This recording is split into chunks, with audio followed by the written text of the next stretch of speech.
Gentili telespettatori in ascolto, buon pomeriggio. Qui è Nicolò Carosio che vi parla dallo stadio San Paolo in Napoli, dove si incontrano Giappone e Corea del Nord. Come ben sapete, l'Italia è stata eliminata dopo 144 partite di semifinali. Presenti in tribuna d'onore il presidente della Repubblica Coreana, Tachapokungu Ukulbakasambuk, a setta da che non ti muovere. Notiamo anche il ministro addetto alle pensioni,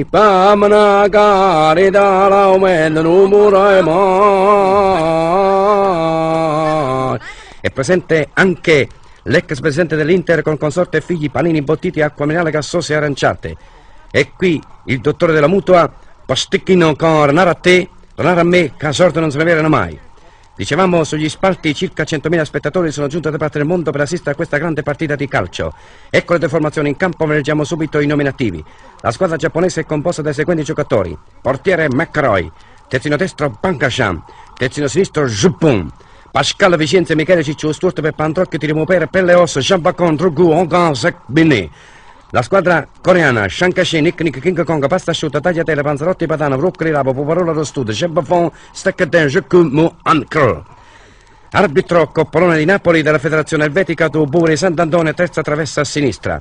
La palla al centro del campo, fischio dell'arbitro Coppolone, inizio. Sorvolo mediastra Cechè, avanza sulla destra Bengen, pasta asciutta, tagliatelle, panzerotti, patana, Tirimopere. Tirimopere avanza, perde il piede, lo rimette a posto. Ancora a sinistra mediastra Cechè, avanza per le ossa perde anche l'ossa. Avanza ancora sulla sinistra Jean-Bacquin, a sinistra Puparola Rostuto, tiro, parata il portiere Minestron, che rimette in gioco il pallone e il minestrone del giorno precedente. Il portiere scodella il pallone ai piedi di Mush. Mush avanza, Mush avanza, ecco che viene contrastato dal giocatore Muk, contrasto tra i due che accusano 3-3 e Napoletana a coppa, lisce cheste miete ciamegli. Avanza Poporola Rostuto, sulla destra Mogan Molinar Shkum, Bocan Druk, ancora a mediano Dombo, Pascal Vicenza, Michele Ciccio, Stuart per Pantrocchio, avanza King Kong, ma viene sopraffatto dalla destra Pasquale, il quale lo sbatte a terra. Si alza King Kong e dice delle parolacce in coreano: Kamagano, Mamad, Coppana, Assorate, Macana Poco, Tomboga, Mamad. Interviene l'arbitro e dà la produzione a favore di King Kong. La batte lo stesso King Kong a mezza altezza, parata ancora bella del portiere Mojon. Sulla sinistra un gongon, tiro, rete, ha segnato l'arbitro Coppolone con un tiro potentissimo da circa 1843 metri.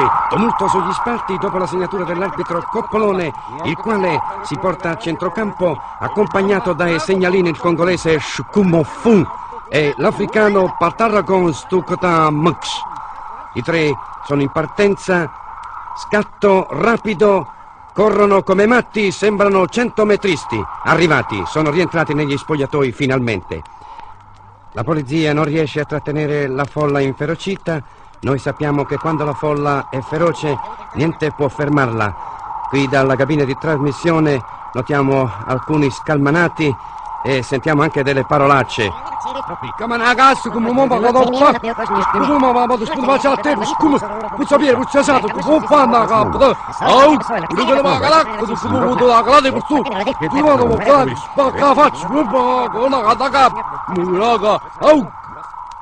Gentili telespettatori, Nicolò Carosio si toglie dalla burrasca e vi augura una dolce buonanotte.